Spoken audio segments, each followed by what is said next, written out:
সম্মানিত সমাগত,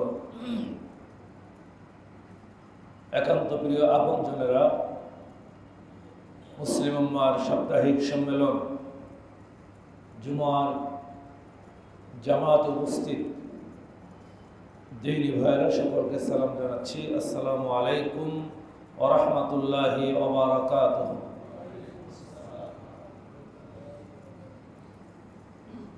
মহান আল্লাহ রাব্বুল আলামিনের দরবারে শুকরিয়া আদায় করছি, কালেমাত শুকর আদায় করছি, যিনি দয়া করে মেহেরবানি করে আমাদের আল্লাহর ঘর মসজিদে আসার তৌফিক দিয়েছেন, পরিবেশ তৈরি করেছেন, দুনিয়ার সকল ব্যস্ততাকে পাশ কাটিয়ে আল্লাহর হুকুম পালনের জন্য মসজিদে আসার তৌফিক দিয়েছেন। এজন্য সেই মহান স্রষ্টার দরবারে শুকরিয়া আদায় করি, আলহামদুলিল্লাহ। দুরূদ ও সালাম পেশ করছি বিশ্বনবী মুহাম্মদ রাসূলুল্লাহ সাল্লাল্লাহু আলাইহি ওয়াসাল্লামের উপরে। শহীদদের কবুলিয়াত আত্মার মাগফিরাত কামনা করে আমি জুমা পর্ব আলোচনা শুরু করছি। একান্ত প্রিয় মুসলিম হিন্দু, আমি আপনাদের সামনে সূরা আস-সাফের ৯ নম্বর আয়াত তেলাওয়াত করেছি।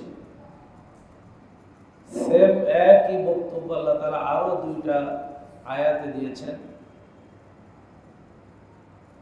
সূরা ফাতার ২৭ নম্বর আয়াত এবং সূরা আত-তাওবার ৩৩ নম্বর আয়াত। এই আয়াত আল্লাহ তাআলা বলছেন হুয়াল্লাযী, এখানে হুয়াল জমির হচ্ছে আল্লাহ, তিনি আল্লাহ, আল্লাযী যিনি আরসালা পাঠিয়েছেন রাসূলাহু, তার রাসূল। এখানে হুর জমির হচ্ছে মুহাম্মদ রাসূলুল্লাহ সাল্লাল্লাহু আলাইহি ওয়াসাল্লাম। বিল হুদা, বা হরফে জর, এটার অর্থ বুঝায় দিয়া দ্বারা কর্তৃক, মানে হুদা সহকারে, হুদা দ্বারা। এখানে হুদা বলতে কুরআনুল কারীম বোঝানো হয়েছে। কোরআনের বেশ কয়েকটা নাম আছে, আল কোরআন, আল কিতাব, আন নূর, জিকির, হুদা, এরকম আরো নাম আছে কোরআন। আল্লাহ তাআলা বিভিন্ন ভাবে কোরআনকে চিত্রায়িত করেছেন।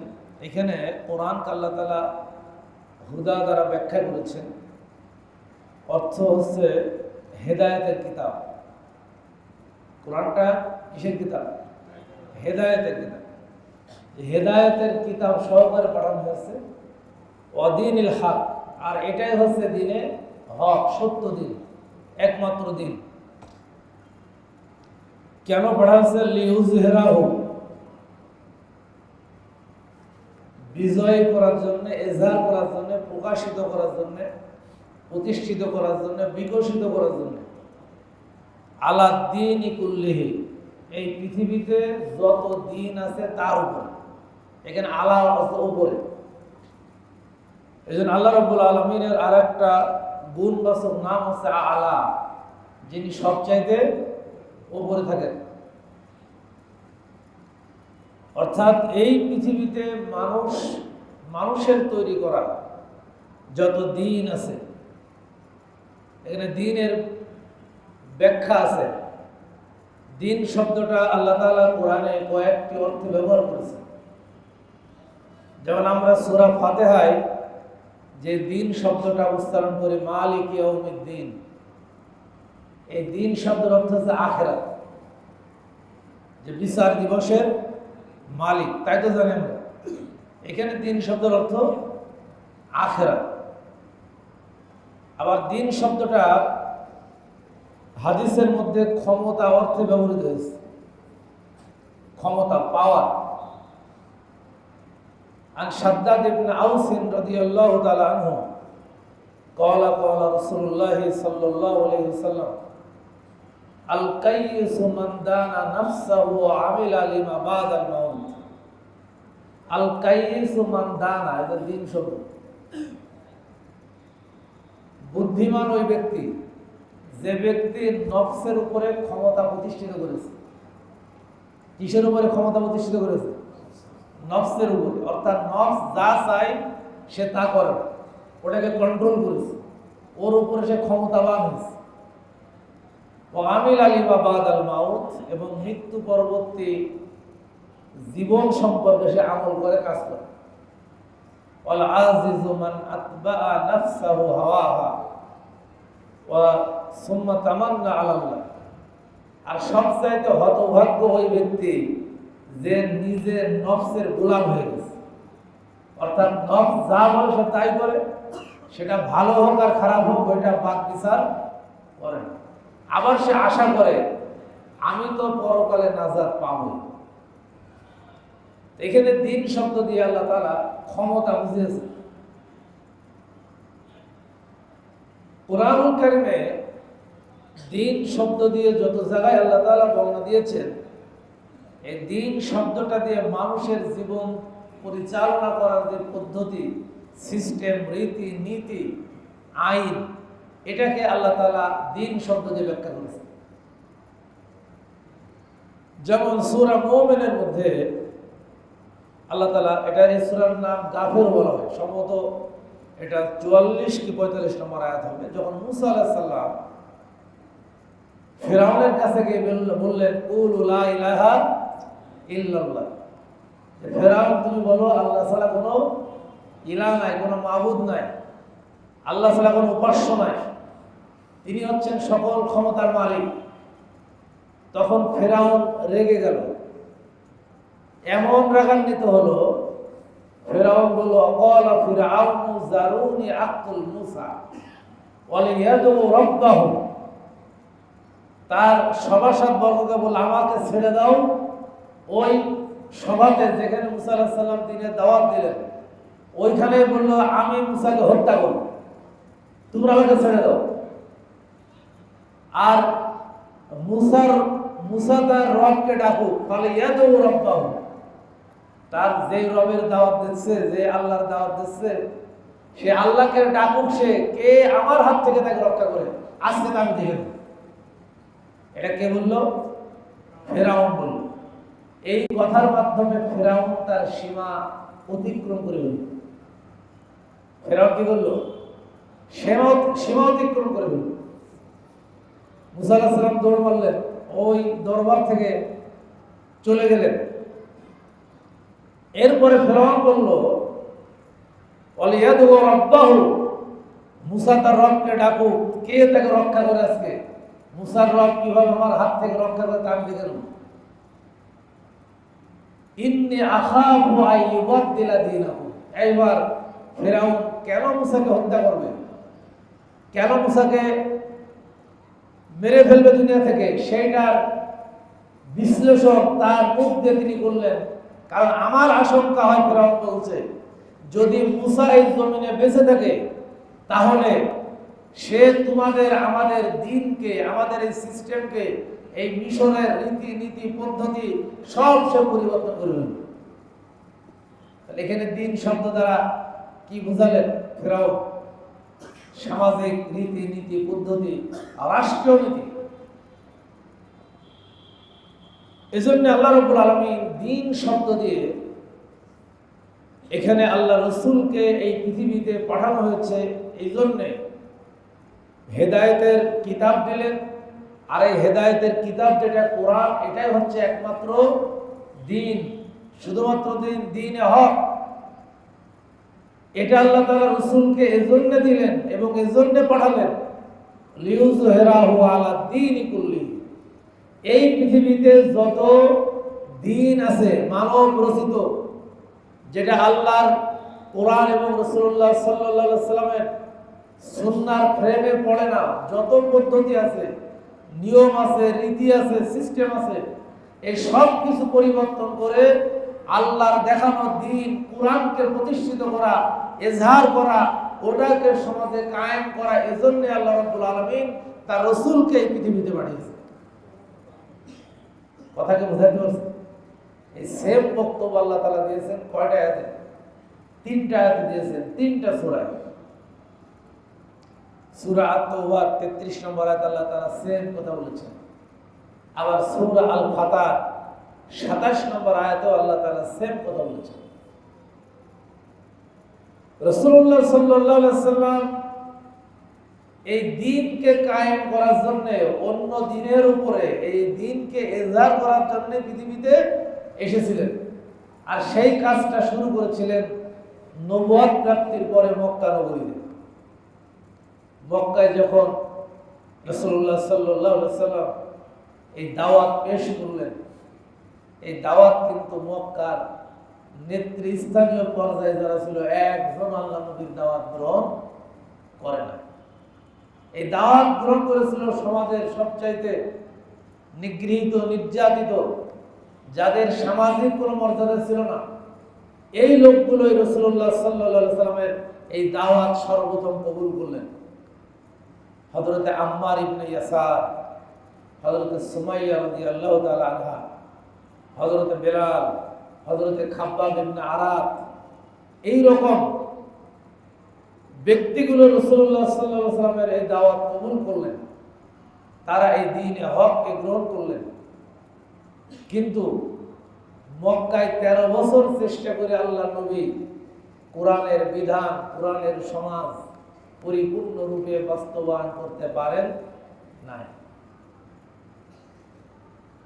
এখন রাসূলুল্লাহ সাল্লাল্লাহু আলাইহি ওয়াসাল্লাম মক্কায় পারেন নাই, কিন্তু মদিনায় পেরেছিলেন নাকি পারেন নাই? পেরেছিলেন, কারণ মদিনার পরিবেশ ছিল অনুকূল। কিন্তু এই যে দীর্ঘ চেষ্টা প্রচেষ্টা, অসংখ্য সাহাবীর জীবন চলে গেছে মক্কায়, কেউ প্রতিবাদ করার সাহস করে না। যেই প্রতিবাদ করতে গেছে তাকেই ধরে ধরে হত্যা করা হয়েছে, মারা হয়েছে। আমাদের মা সুমাইয়া রাদিয়াল্লাহু তাআলা আনহা সর্বপ্রথম নারী হিসেবে যিনি শাহাদাতের পেয়ালা পান করলেন, যেখানে তাকে শহীদ করা হয়েছিল, সেই জায়গাটা এখনো সৌদি সরকার একদম কাবার অদূরে এই জায়গাটা এখনো সংরক্ষিত আছে। অপরাধ ছিল একটাই, এক আল্লাহর উপরে ঈমান এনেছিল, রাসূলুল্লাহ সাল্লাল্লাহু আলাইহি ওয়াসাল্লামের উপর ঈমান এনেছিল, এবং আল্লাহ রাব্বুল আলামিন আল্লাহ নবীর মাধ্যমে যা নাযিল করেছিল সেইটাকে প্রতিষ্ঠিত করতেছিল। অপরাধ হচ্ছে এটাই। সুমাইয়া রাদিয়াল্লাহু তাআলা আনহার উপরে এমন অত্যাচার করা হয়েছিল, তার মুক্ত অঙ্গে বর্ষা নিক্ষেপ করে তাকে শহীদ করা হয়েছে। প্রথম শাহাদাতের মর্যাদা লাভ করলেন হযরত সুমাইয়া রাদিয়াল্লাহু তাআলা। যুগে যুগে ঠিক এমনি ভাবে যারাই হকের পক্ষে কথা বলেছে, সত্যের পক্ষে কথা বলেছে, যারা ইনসাফের পক্ষে কথা বলেছে, যুগে যুগে তাদের উপরে কিন্তু এরকম অত্যাচার, নির্যাতন চলে আসছে। সেই রাসূল সাল্লাল্লাহু আলাইহি থেকে শুরু করে আজ অবধি সেই প্রচেষ্টা অব্যাহত আছে ইসলাম বিরোধী শক্তি। আপনারা দেখেছেন গত কয়েকদিন আগে আমাদের বাংলার এক তরুণ নবজাগরণের প্রতীক উসমান হাদি, তাকে প্রকাশ্যে দিবালোকে গুলি করে পালিয়ে গেছে সন্ত্রাসীরা। গতকাল রাতে তিনি ইন্তেকাল করেছেন সিঙ্গাপুরের একটি হাসপাতালে। সে কার বিরুদ্ধে কথা বলেছিল? তার কথাগুলো অনলাইন মিডিয়ায় আছে, আপনারা শুনেছেন। সেই বাংলাদেশের জন্য কথা বলেছিল, বাংলাদেশের অখণ্ডতা, বাংলাদেশের দিকে অন্য কেউ যাতে চোখ তুলে না তাকায়, এখানে ইনসাফ প্রতিষ্ঠিত হোক, সেই কথাগুলোই কিন্তু সে বলেছে। এটা কিন্তু তার বিরোধী দ্বারা তারা সহ্য করে নাই। সহ্য তো করে নাই, তাদের মূল এজেন্ডাই হচ্ছে যে দুনিয়া থেকে তাকে বিদায় করে দাও। ওই মক্কায় হয়েছে, রাসূলুল্লাহ সাল্লাল্লাহু আলাইহি ওয়াসাল্লামের জীবদ্দশায় ইসলাম বিরোধী শক্তিরা করেছে, কিন্তু মুসলমানরা কাপুরুষোচিত, কোথাও কারোর গায়ে কোনোদিন গুপ্ত আঘাত করে না। শুধু রাসূলুল্লাহ সাল্লাল্লাহু আলাইহি ওয়াসাল্লামের সিরাত থেকে একটা ঘটনা পাওয়া যায় মদিনায়। কাব ইবনে আশরাফ, ইহুদি কবি, রাসূলুল্লাহ সাল্লাল্লাহু আলাইহি ওয়াসাল্লামের বিরুদ্ধে কবিতা লিখত, তার পরিবারের বিরুদ্ধে কবিতা লিখত, ইসলামের বিরুদ্ধে কবিতা লিখত। এমন ভাবে বিষিয়ে তুলেছিল রাসূল সাল্লাল্লাহু আলাইহি ওয়াসাল্লামকে এবং তার পরিবারকে। সর্বশেষ মসজিদে নববীতে আল্লাহর নবী একজন ব্যক্তিকে হত্যা করার পারমিশন দিয়েছিলেন সাহাবীদেরকে, যে তোমাদের মধ্যে কেউ কি আসো যে কাব বিন আশরাফকে হত্যা করতে পারো, কারণ সে ইসলামের বিরুদ্ধে এমন ভাবে সমালোচনামূলক কবিতা লিখছে, এগুলো আরশে আজিম পর্যন্ত এটা কেঁপে গেছে। ওর বিরুদ্ধে কে তোমরা দাঁড়াতে পারো, কে তাকে হত্যা করতে পারো? প্রকাশ্যে সাহাবীদের সামনে আল্লাহ রাসূল এই বক্তব্য পেশ করলেন। সাহাবীদের মধ্য থেকে মুহাম্মদ বিন মাসলামা নামে এক সাহাবী, মুহাম্মদ বিন মাসলামা বললেন, ইয়া রাসূলুল্লাহ, আপনি যদি অনুমতি দেন আমি তাহলে এই কাজটা করতে পারবো যে আপনার বিরুদ্ধে কবিতা লেখা, ইসলামের বিরুদ্ধে কবিতা লেখা। মুহাম্মদ বিন মাসলামা রাতের আধারে তার বাড়িতে গেলেন, বাড়ির বাইরে থেকে ডাক দিলেন। জাহিলি যুগে তার সাথে বন্ধুত্ব ছিল, সেই সম্পর্ক তখনও পর্যন্ত তার সাথে চলমান ছিল। সে ছিল মুশরিক, ইহুদি, আর মুহাম্মদ বিন মাসলামা ছিল মুসলিম। যখন বাড়ির বাইরে থেকে ডাক দিলেন, কাব বিন আশরাফের স্ত্রী কণ্ঠ শুনে তার স্বামীকে বলল, দেখো তুমি বের হয়েও না, কারণ এই ডাকের মধ্যে আমি তোমার অনিষ্টতার লক্ষণ দেখতে পাচ্ছি। কিন্তু কাব বিন আশরাফ তার স্ত্রীকে বলল, দেখো আমার সাথে মুহাম্মদ বিন মাসলামার সম্পর্ক দীর্ঘদিনের, আমার সে ক্ষতি করবে না। সে বের হয়ে আসছে। মুহাম্মদ বিন মাসলামা তাকে সাথে নিয়ে অনেক দূর চলে গেছে। সেই কাব বিন আশরাফের বাড়ি এখনো এই মদিনাতে আছে, আমি সেটা দেখে এসেছি। এইটা সৌদি আরবের প্রত্নতাত্ত্বিক মন্ত্রণালয় এটাকে সংরক্ষিত করে রেখেছেন, যাতে করে মুসলমানরা এর থেকে শিক্ষা গ্রহণ করে। অনেক দূর বের হয়ে আসছে, কিন্তু তাকে হত্যা করবে কিভাবে? এই কাব বিন আশরাফ দামি সুগন্ধি ব্যবহার করত। হাঁটতে হাঁটতে অনেক দূর চলে গেছে। মুহাম্মদ বিন মাসলামা বলছে যে আজকে তুমি কি সুগন্ধি ব্যবহার করেছো মাথায়, দেখি তোমার মাথাটা শুকে, কি সুগন্ধি তুমি আজকে ব্যবহার করেছো? এই মাথা সুগন্ধি শুকার নাম করে যখন মাথাটা নিচু করছে, অমনি ভাবে তরবারি বের করে তাকে হত্যা করছে। রাসূলুল্লাহ সাল্লাল্লাহু আলাইহি ওয়াসাল্লামের কাছে এসে মুহাম্মদ বিন মাসলামা বললেন, ইয়া রাসূলুল্লাহ, আপনি আমাকে যে দায়িত্ব দিয়েছিলেন আমি সেই দায়িত্ব পালন করে এসেছি। ইসলামের দুশমন আপনার বিরুদ্ধে যে কবিতা লেখে, আমি তাকে দুনিয়া থেকে চিরবিদায় করে দিয়ে এসেছি। আল্লাহ রাসূল তার জন্য দোয়া করলেন।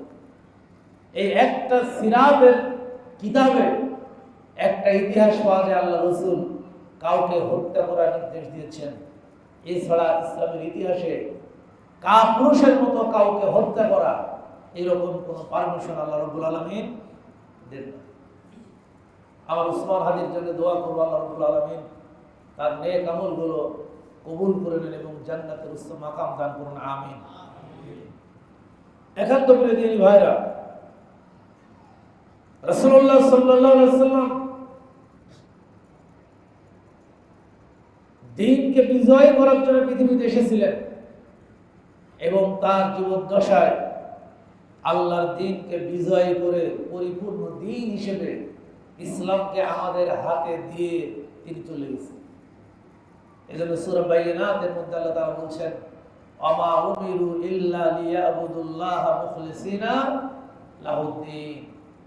আল্লাহ রাসূল বলছেন, আল্লাহ রাসূলকে বলছেন, হে নবী, আমি তোমাকে এই জন্য পাঠিয়েছি, শুধুমাত্র এই জন্য তোমাকে পাঠিয়েছি, একমাত্র আমার ইবাদত করবে, আমার বন্দেগী করবে, আমার কাছে মাথা নত করবে, আর দ্বীনকে আমার জন্য তুমি খালেস করে দেবে।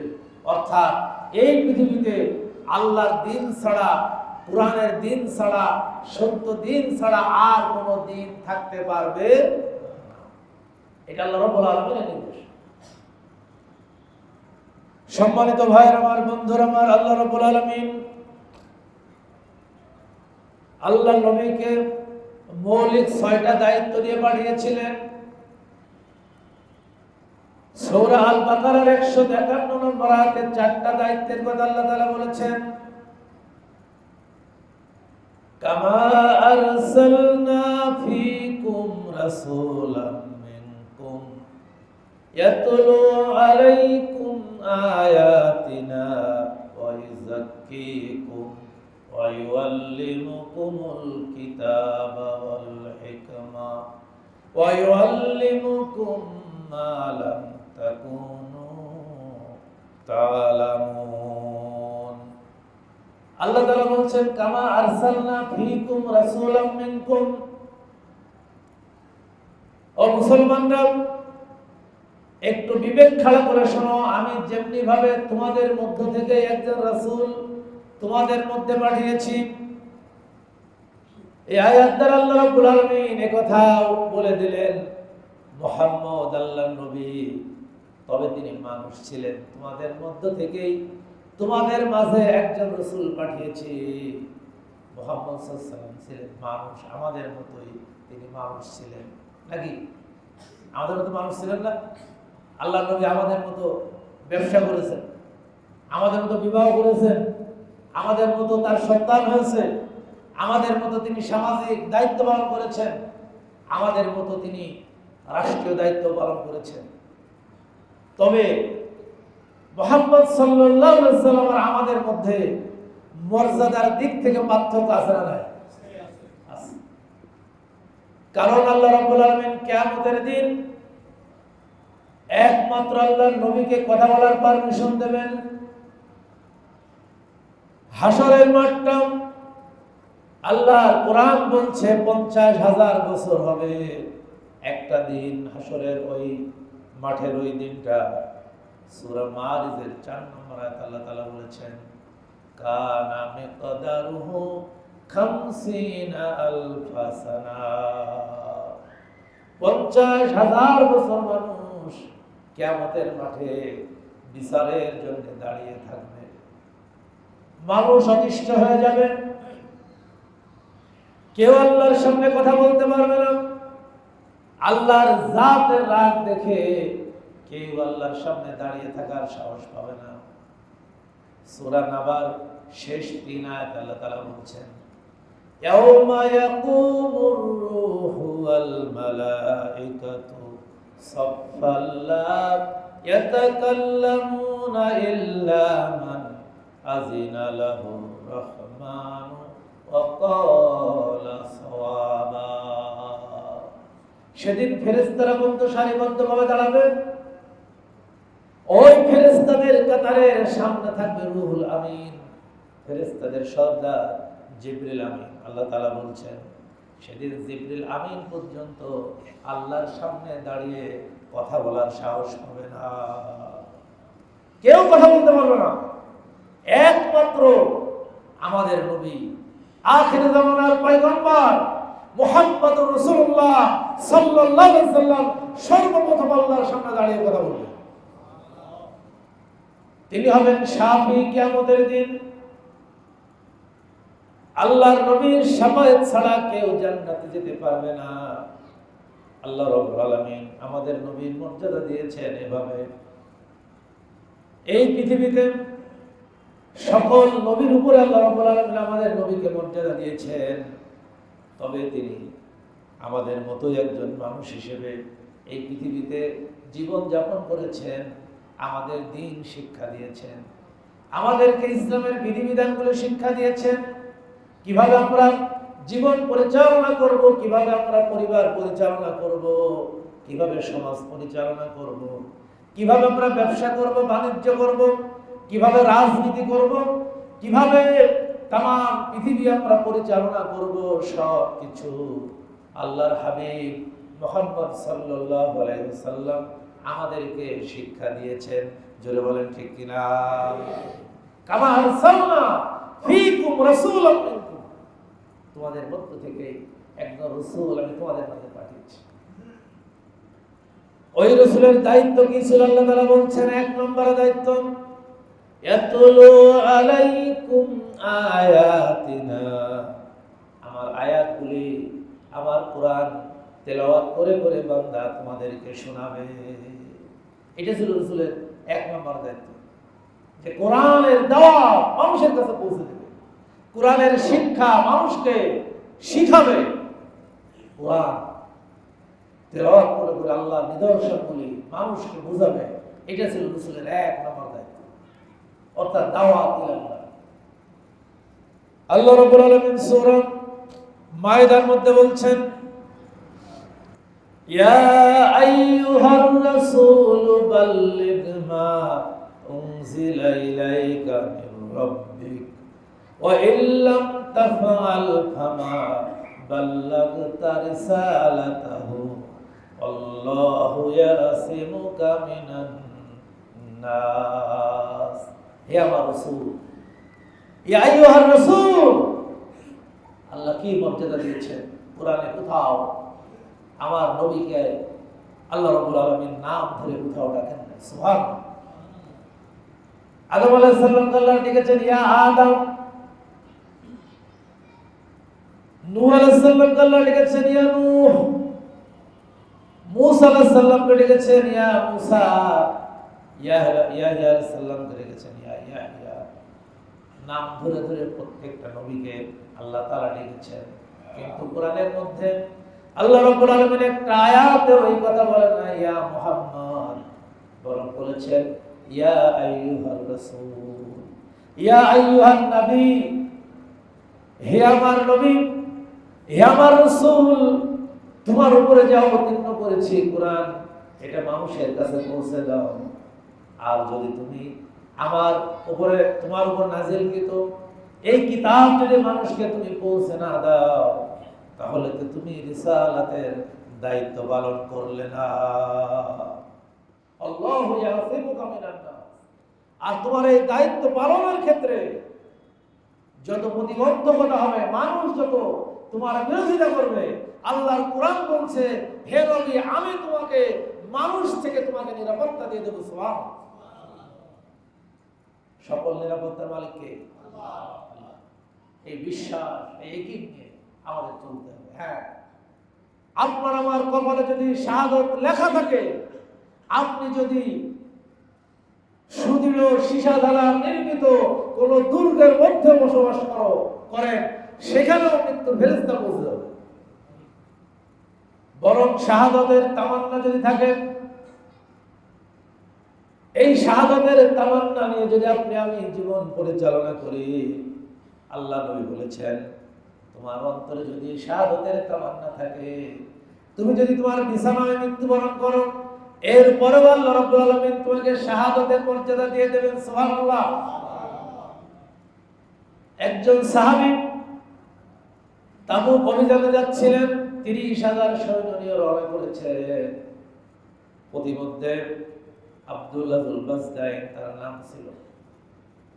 আব্দুল্লাহ যুল বাজদাইন আসহাবে কুফায় তিনি থাকতেন, আসহাবে সুফায় থাকতেন। ঘর ছিল না, বাড়ি ছিল না, সম্পদ ছিল না, কোন সম্পদ বলতে তার পৃথিবীতে কিছুই ছিল না। আপনারা জানেন তাবুক অভিযানে হযরত আবু বকর রাদিয়াল্লাহু তাআলা তার সকল সম্পদ দিয়ে দিলেন, উমর রাদিয়াল্লাহু তাআলা অর্ধেক সম্পদ দিয়ে দিলেন, উসমান ইবনে আফফান রাদিয়াল্লাহু তাআলা 4 ভাগের 1 ভাগ সম্পদ দিয়ে দিলেন। প্রতিমধ্যে হযরত আব্দুল্লাহ যুল বাজদাইন বলতেছে ইয়া রাসূলুল্লাহ, ইয়া হাবিবাল্লাহ, এই তাবুক অভিযানে সবাই তো সব দিল, আমার তো কিছুই নাই। ইয়া রাসূলুল্লাহ, কিছুই দিতে পারলাম না, আপনি আমার জন্য দোয়া করবেন। ইয়া রাসূলুল্লাহ, আপনি আমার জন্য দোয়া করবেন, আমি যেন তাবুকের ময়দানে কাফেরদের বিরুদ্ধে লড়াই করতে করতে যাতে আমি শহীদ হয়ে যেতে পারি। সম্পদ দিতে পারি নাই, ইয়া রাসূলুল্লাহ, আমি যাতে আমার জীবনটা আল্লাহর রাস্তায় দিয়ে দিতে পারি। ওই অবস্থায় আল্লাহর নবী দোয়া করলেন, ও আব্দুল্লাহ যুল বাজদাইন, আমি তোমার জন্য আল্লাহর কাছে দোয়া করে বললাম, রব্বুল আলামিন, আমি আব্দুল্লাহর রক্ত কাফেরদের জন্য আজকে হারাম করে দিলাম। এই কথা শোনার সাথে সাথে আব্দুল্লাহ যুল বাজদাইন কাঁদতেছে আর বলতেছে, ইয়া রাসূলুল্লাহ, আমি চেয়েছিলাম শহীদ হব, আর আপনি আমার রক্তটা কাফেরদের জন্য হারাম করে দিলে। আমার তো আকাঙ্ক্ষা হয় আমি আমার জীবনটা আল্লাহর রাস্তায় দিয়ে দেব। বুখারীর হাদিস থেকে শোনাচ্ছি, আল্লাহ নবী তখন বললেন, ও আব্দুল্লাহ ইবনে বাসদাইন, তুমি যদি শাহাদাতের তামান্না তোমার অন্তরে রাখো, তোমার মৃত্যু যদি জ্বরেও হয়, এরপরেও আল্লাহ রাব্বুল আলামিন তোমাকে শহীদ হিসেবে ধরে নেবে। সুবহানাল্লাহ। যদি তোমার মৃত্যু জ্বরেও হয়, এরপরও আল্লাহ তোমাকে শহীদ হিসেবে ধরে নেবে। সম্মানিত ভাইয়ের আমার, বন্ধুরা আমার, 30,000 সৈন্য নিয়ে রওনা করলেন তাবুকের ময়দানে। আল্লাহ নবী 40 দিন অবস্থান করলেন। একদিন রাতের বেলায় খবর এলো আব্দুল্লাহ ইবনে বাসদাইন মারাত্মক জ্বরে আক্রান্ত হয়ে ইন্তেকাল করেছে।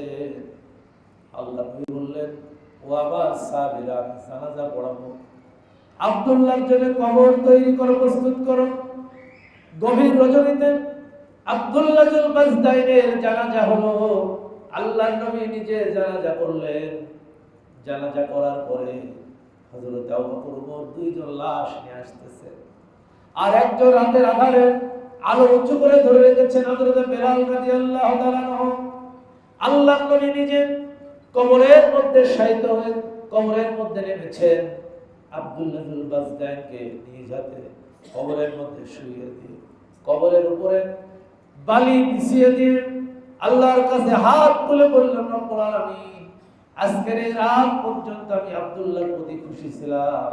রব্বুল আলামিন, তুমিও আব্দুল্লাহর জন্য রাজি হয়ে যাও। আব্দুল্লাহ ইবনে মাসউদ হাদিসের সবচেয়ে বড় বিশরণ। আব্দুল্লাহ ইবনে মাসউদ বলতেছেন, আমি ওই সময় উপস্থিত ছিলাম। আমি কেঁদে কেঁদে বললাম, আজকের এই কবরের মধ্যে যদি আব্দুল্লাহ ইবনে বাসদাইন না হয়, আমি ইবনে মাসউদ হতাম, আমার জীবনটা বড় ধন্য হয়ে যেত। সম্মানিত ভাইরা, এজন্য শাহাদাতের তামান্না প্রত্যেকটা মুমিনের অন্তরে থাকা লাগবে। হযরত ওমর রাদিয়াল্লাহু তাআলা তিনি দোয়া করতেন, আল্লাহুম্মা রযুকনি শাহাদাতান ফি সাবিল ওয়াজআল মাউতি ফি বালাদি রাসূল। হে আল্লাহ, তুমি আমাকে শহীদ হিসেবে কবুল করো, আর রাসূলুল্লাহর শহরে আমাকে তুমি মৃত্যু দাও। আল্লাহ তার দোয়াটা কবুল করেছিলেন।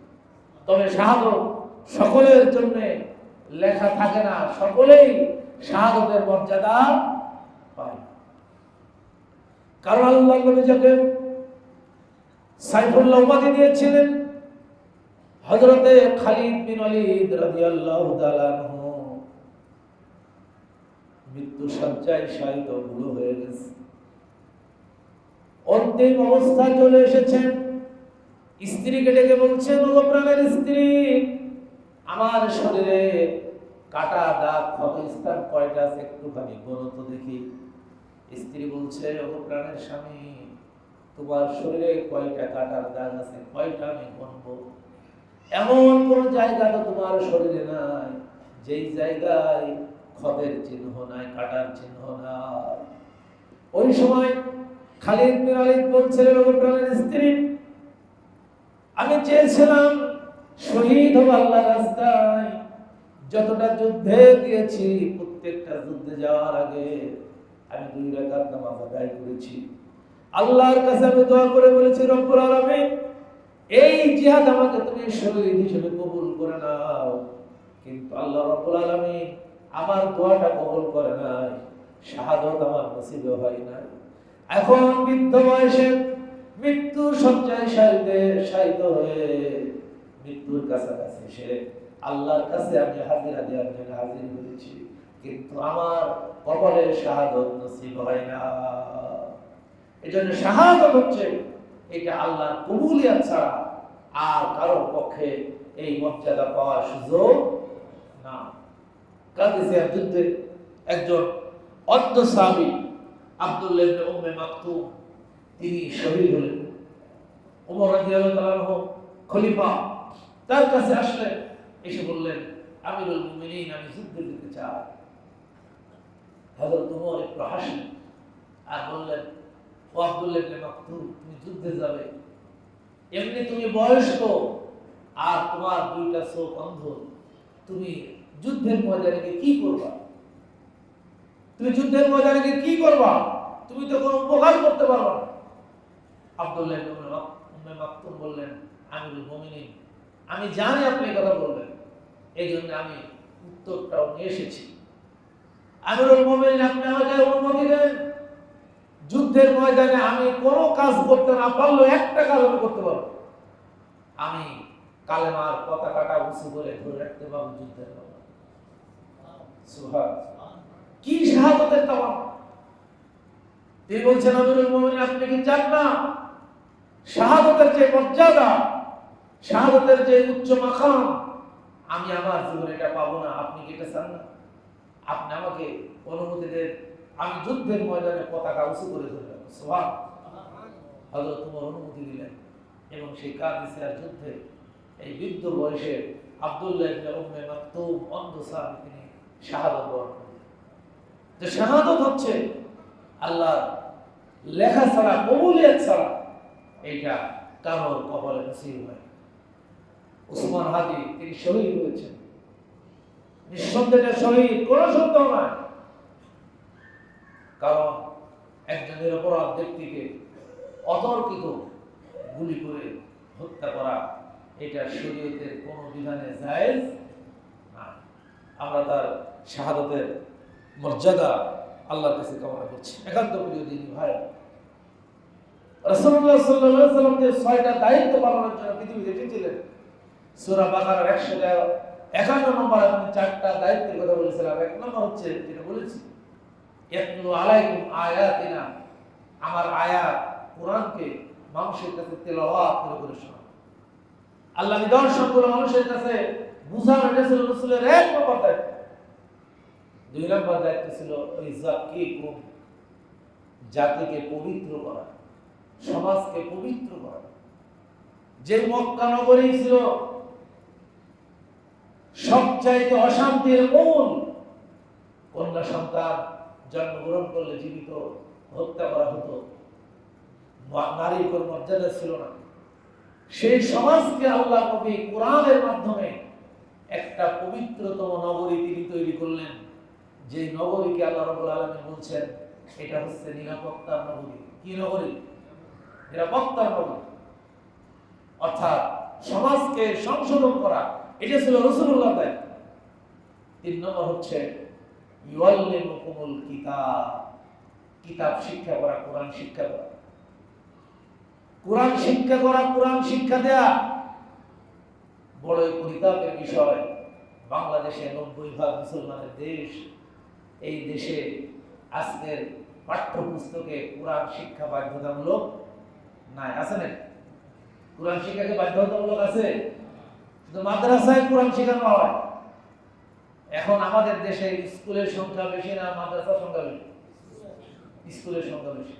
সরকার স্কুলগুলোতে সরকারিভাবে পয়সা দেয়, টিচারদের বেতন দেয়।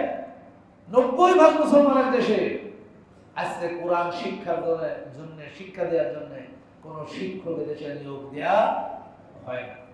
অথচ এদেশের প্রধানমন্ত্রী মুসলমান, রাষ্ট্রপতি মুসলমান, মন্ত্রী পরিষদের ২-১ জন সব মুসলমান, এমপিরা মুসলমান, চেয়ারম্যানরা মুসলমান।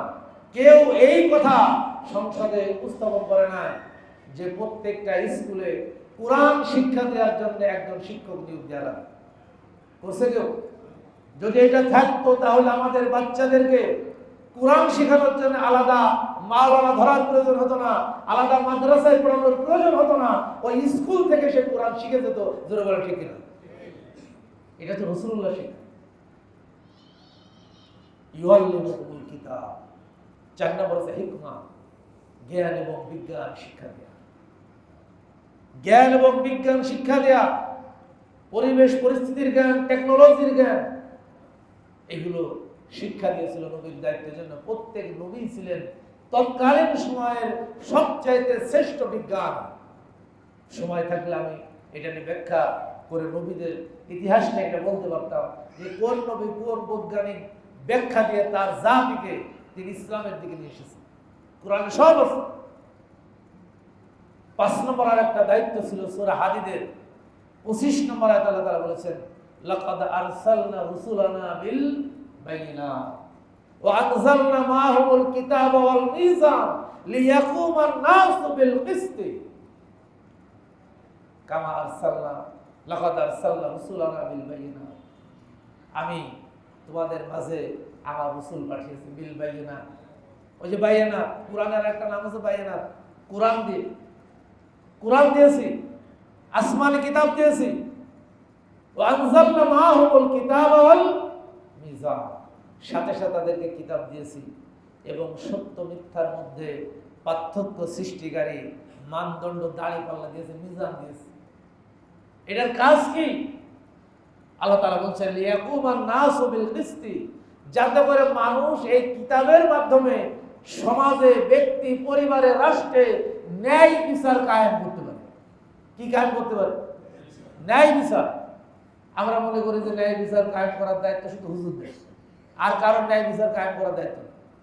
অথচ আল্লাহ রাব্বুল আলামিন নবীর উম্মত বলে যারা দাবি করবে, প্রত্যেকটা মানুষের দায়িত্ব দিয়েছেন যে ব্যক্তি, পরিবার, সমাজ, রাষ্ট্রে যেখানেই আপনি আছেন সেখানে আপনাকে ন্যায় বিচার প্রতিষ্ঠা করতে হবে। এটা কথা কার? আর এই জন্য আল্লাহ রাসূলকে পাঠিয়েছেন। সর্বশেষ 6 নম্বর আমি যে আয়াতটি তেলাওয়াত করেছিলাম, ওয়াল্লাযী আরসালা রাসূলাহু বিল হুদা, তিনি আল্লাহ যিনি তার রাসূলকে পাঠিয়েছেন হুদা সহকারে, অদিল হক, আর এটা হচ্ছে দ্বীনে হক, দ্বীনে হক সহকারে, লিউযহিরাহু আলা দ্বীনি কুল্লিহি, যাতে করে পৃথিবীতে যত নিয়ম, পদ্ধতি, সিস্টেম আছে যেগুলো মানুষের তৈরি করা, যেটার সাথে কোরআন হাদিসের কোনো সম্পর্ক নাই, যেটার সাথে সুন্নাহর সম্পর্ক নাই, যেটার সাথে কোরআনের সম্পর্ক নাই, এই সমস্ত আইনের উপরে আল্লাহর আইনকে, কোরআন এবং সুন্নাহর বিধানকে প্রতিষ্ঠিত করে দেওয়া। এই জন্যই আমি রাসূল পাঠিয়েছি। এখন আমার দেশে কোরআন সুন্নাহর বিধান কি পরিপূর্ণরূপে বাস্তবায়ন আছে? কি বলেন, আছে নাকি? নাই। এখন আমাদেরও দায়িত্ব আছে না নাই? নবী তখন নাই, আছে নাকি? নবী তো আর আসবেও না। এই জন্য ওই নবীর উম্মত বলে যারা আমরা দাবি করি, আল্লাহ তাআলা আমাদের উপরে দায়িত্ব দিয়েছেন যে কোরআনের মাধ্যমে আমাদের ব্যক্তি, পরিবার, সমাজ, রাষ্ট্রে যে যেখানে আছে সেইখানে আপনার পরিসরে আপনার আমার দায়িত্ব হচ্ছে কোরআনিক একটা সমাজ তৈরি করা, রাসূলুল্লাহর সুন্নাহর ভিত্তিতে একটা রাষ্ট্র কায়েম করা। সেই রাষ্ট্রের ভিত্তিতে ইসলাম এমনভাবে প্রতিষ্ঠিত হবে, আল্লাহর কোরআন বলেছে সেই রাষ্ট্রের মূলনীতি হবে 4টা। কয়টা মূলনীতি হবে? 4টা মূলনীতি হবে। সূরা হাজ্জের 41 নম্বর আয়াতে আল্লাহ তাআলা বলেছেন, আল্লাযীনা ইন মাক্কান্নাহুম ফিল আরদি আকামুস সালাত ওয়া আতাউয যাকাত ওয়া আমারু বিল মারুফ ওয়া নাহাউ আনিল মুনকার। ওই রাষ্ট্রের মূলনীতি হবে 4টা। 1 নম্বর হচ্ছে নামাজ ওই রাষ্ট্রে বাধ্যতামূলক থাকবে। নামাজ কি থাকবে? এখন কি বাধ্যতামূলক আছে নাকি? 90% মুসলমান নামাজ বাধ্যতামূলক নেই। খেয়াল খুশি মতো যার ইচ্ছা সে পড়ে, তার ইচ্ছা সে পড়ে না। কোনো এটার কোনো শৃঙ্খলা নাই। সৌদি আরব যেমন আছে, যারা গেছেন হজ উমরায়, ওখানে নামাজ কায়েম আছে, যার কারণে আজান হয়ে গেলে মার্কেটগুলো অটোমেটিক বন্ধ হয়ে যায়, ক্ষেত খামারের কাজগুলো বন্ধ হয়ে যায়, কলকারখানা বন্ধ হয়ে যায়। আগে নামাজে যাও, নামাজ পড়ে আসো, এটা হচ্ছে ইসলামের বিধান। 2 নম্বর হচ্ছে যাকাত বাধ্যতামূলক করে দেওয়া। যারা যাকাতের হকদারের কাছে যাকাতের টাকা সরকার আদায় করে হকদারের কাছে পৌঁছে দেবে, যেটা করেছিলেন ওমর ইবনে আব্দুল আজিজ। 4 বছর মাত্র তিনি রাষ্ট্র ক্ষমতায় ছিলেন। এই 4 বছরের ব্যবধানে তিনি যাকাত ভিত্তিক অর্থ ব্যবস্থা কায়েম করার মাধ্যমে সমস্ত দারিদ্রতা বিমোচন করে মানুষ যাকাতের টাকা নিয়ে রাস্তায় রাস্তায় ঘুরে বেড়াতো, যাকাতের টাকা নেওয়ার মতো লোক খুঁজে পাওয়া যেত। 3 নম্বর হচ্ছে আমারু বিল মারুফ। রাষ্ট্রের আইন সংশোধন করে, আইন তৈরি করে ভালো ভালো যত কাজ আছে, কোরআনিক যত কাজ আছে, রাসূলুল্লাহর সুন্নাহ ভিত্তিক যত কাজ আছে, এটা রাষ্ট্রীয়ভাবে এইটা প্রচার করার ব্যবস্থা করা, মানুষকে এই শিক্ষাগুলো দেয়া, এটা হচ্ছে রাষ্ট্রের দায়িত্ব। 4 নম্বর হচ্ছে নাহাউ আনিল মুনকার। কোরআন হাদিস পরিপন্থী যত আইন আছে, সিস্টেম আছে, বিধান আছে, ওই সরকার আইন প্রমাণ করে কোরআন হাদিস পরিপন্থী, ইসলাম বিদ্বেষী, মানবতা পরিপন্থী সমস্ত আইনকে আইন পাশ করে ওটাকে নিষিদ্ধ করে দেওয়া। এই চারটা দায়িত্ব একটা সরকারের, যদি সে ইসলামী সরকার হয়, যদি সে আল্লাহর দ্বীনের অনুগামী সরকার হয়, কোরআনের ভিত্তিতে এই কাজগুলি তাদেরকে পরিচালনা করতে হবে। আমরা দোয়া করব আগামী দিনে যে সরকার গঠিত হবে তারা যেন রাষ্ট্র ক্ষমতায় গিয়ে কোরআনের এই চারটা বিধানের আলোকে তারা যাতে রাষ্ট্র পরিচালনা করে। আল্লাহ আমাদের তৌফিক দান করুন, আমিন। এই কথা বলে আমি শেষ করছি। ওয়া মা আলাইনা ইল্লাল বালাগ। আসসালামু আলাইকুম ওয়া রাহমাতুল্লাহি ওয়া বারাকাতুহু।